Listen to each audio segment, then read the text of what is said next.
The deal is cut for the residents of Flint in what could be the biggest settlement in Michigan history. Attorney General Dana Nessel is here to talk about that and her lawsuit against the U.S. Postal Service. And the Democrats have made their case for Joe Biden. Tomorrow night, the Republicans opening arguments to keep Donald Trump in office. Today is Sunday, August 23rd, 2020, and this is Flashpoint.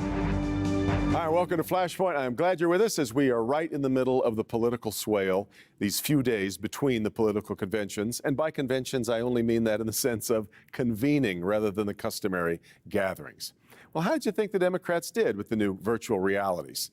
While Joe Biden's speech seemed to get really high marks, the ratings would suggest for overall the week really was just not the same to viewers. So what do the Republicans do now with the same circumstances, having had perhaps a little advantage of watching what worked and what didn't over the last week? We've got a group of Republicans raring to go this morning with their takes on what it's going to take to keep the White House in the red. But up first, this week it was announced that a deal had been reached on a settlement that runs to $600 million for those ravaged by the Flint water crisis. That is an eye-popping number, and yet, is it enough? We're going to talk about that with our State Attorney General, Dana Nessel. We're also going to ask her where the criminal case stands for Flint. And we're going to talk about her suit against the United States Postal Service as allegations continue to swirl that the mail system is being kneecapped to intentionally impact the ability of voters to cast their ballots by mail. All today on Flashpoint.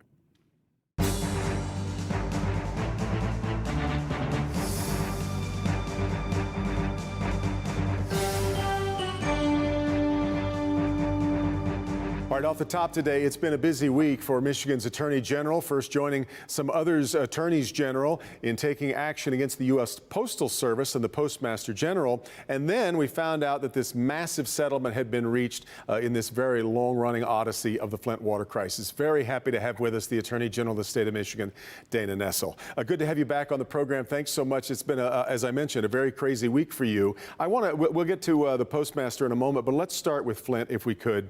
$600 million sounds like a massive amount of money, and yet people have started to do the math, and they wonder, even though it's probably going to go down as the biggest settlement that Michigan has ever been involved in, is it enough? Does it match up with the damage that's been done to so many people and so many families? Well, first of all, thanks for having me on, Devin. Firstly, let me say that when you combine all the other things that have been done in Flint and all the other programming, it's really roughly more like $1 billion. But this will be $600 million new dollars that are entering into the settlement for the plaintiffs.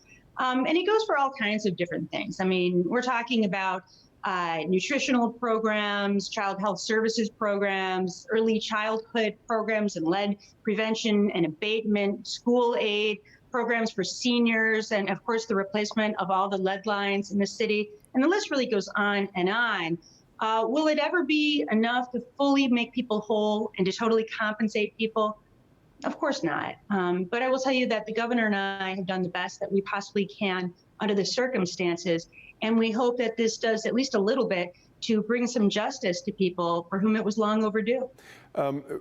This is probably not your part of the purview on this, but because Michigan self-insures, there's really not a pool of money where this is necessarily supposed to come from. Where's the money going to come from? Bonding, primarily bonding. Simple as that. Yeah. We did the very best we could to make sure that the state would remain solvent. Now, when we started these discussions, of course, we had no idea what was in store for us in 2020, and that we would have all these issues with COVID-19 and the way that that would impact the state budget and the economy as a whole. But we do think that this is a way that we can finally put this settlement onto paper and without costing the taxpayers too much of a burden in the way that we're doing it. And we try to structure it over many years. And certainly if we went to court and if there were a trial or probably, many trials, and the state was hit with a big judgment, we wouldn't be able to structure it that way. And so we think this is best for the taxpayers of the state and certainly what's best for the residents of the city of Flint. Everybody's taken pains to point out that 80% of the money is going to children, basically, under the age of 18. When you start to do the math, I don't want to sound like a naive waif, because I understand how the world works. But when about a third of the money is most likely going to be eaten up in attorney's fees, is there anything to be said about that, or is that just the way the world works? Well, we wanted to make sure, of course, that the money primarily went to the young children that were impacted, because, of course, we know that drinking water that has lead in it is most likely to impact people who are still in the midst of their growth cycle, and that especially applies to infants and toddlers. Yeah. So we thought that the money should mostly be directed towards them, because they're the ones who suffer the most harm. And then again, all of these various different programs that we tried to put into place that could assist these children as they grow and as they try to learn, and as their medical needs perhaps increase. So, you know, we did as much as we possibly could with the resources that we had.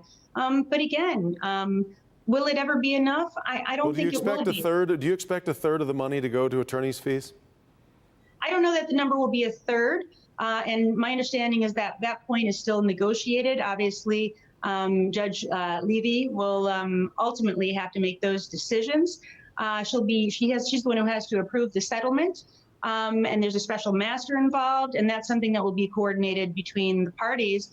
But yeah, a chunk of this is absolutely going to go towards attorney's fees. That's the way any plaintiff's case that involves contingency fees work. Yep. I know that you have, of course, famously separated yourself from the criminal case, but what kind of update can you give us on the progress there? You basically had your office stop the case that had been proceeding and start over from scratch. Do we have any sense of where we are on that proceeding and whether or not Governor Snyder is implicated?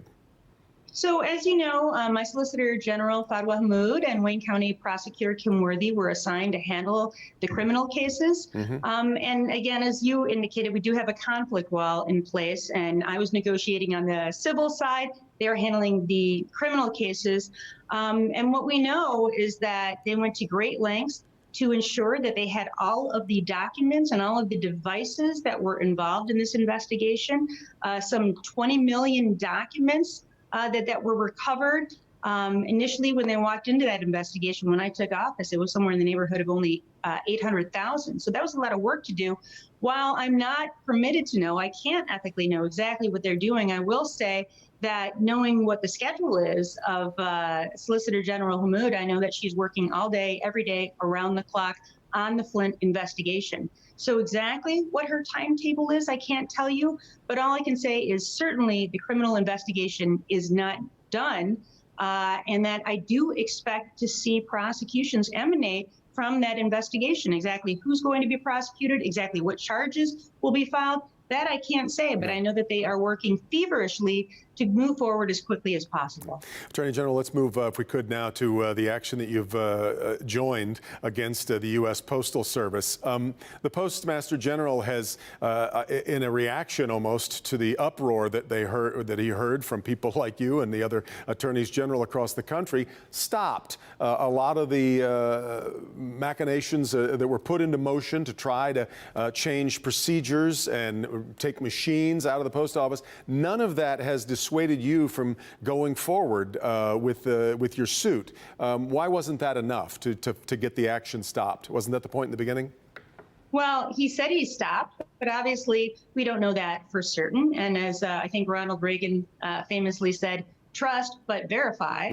And so what we need to do, obviously, and what we think is very important, is that we have a court order that is entered, and it can either be stipulated to by the Postmaster General or just ordered by the court to say that no further changes can be made. But more so than that, we want to see these pieces of machinery that were responsible for sorting hundreds of thousands of pieces of mail each and every day restored and put back into operation if that is possible, because we know that it's not just a matter of our everyday mail, the prescriptions that we receive through the mail, when we pay our utility bills, even when we send our grandparents a Christmas card or a birthday card. We want those things to occur in a timely manner. But beyond that, as Secretary Benson has indicated, she's expecting in the neighborhood of 3 to even 4.5 million absentee ballots to be sent through the mail in the November election. And we need to know that these can be processed in a timely manner and that they will be counted on election day. Because as you know, Devin, in order to be counted, those ballots have to be received by the local clerk by 8 p.m. on election night. The Postmaster General, though, and the President, we'll have to wrap it up with this part of the question, both, especially the President famously, keeps talking about this being a failing business operation, that we've got to do something to get these billions of dollars in cost wrapped up. Do they not have an argument that they simply can't afford to provide the service that perhaps we've all become accustomed to?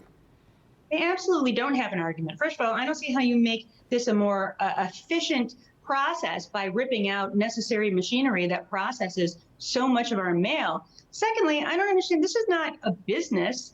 This is our government. These are services that are provided to us via our tax dollars. No one ever asks, is the military turning a profit for us? We don't do that in all other sectors of government. This is a service that has been provided to Americans for over 200 years. And for the president to suddenly say, at the same time that he indicates that he doesn't want people to be able to vote via the mail, even though that's how he himself and his family votes, for all of these changes suddenly to take place and to take place illegally is incredibly suspect. And we need it to stop as quickly as possible so we can make sure that in November, everyone gets an opportunity who is eligible to vote and that every vote counts. Only got about a dozen other things here that I'd love to get to, but we're going to have to leave it there. We will have you back up again very soon. Dana Nessel, thanks so much for the time for being on Flashpoint today. Thanks for having me. We'll bring in a group of Republicans to discuss the RNC National Convention, which starts this week. This is Flashpoint on Local 4.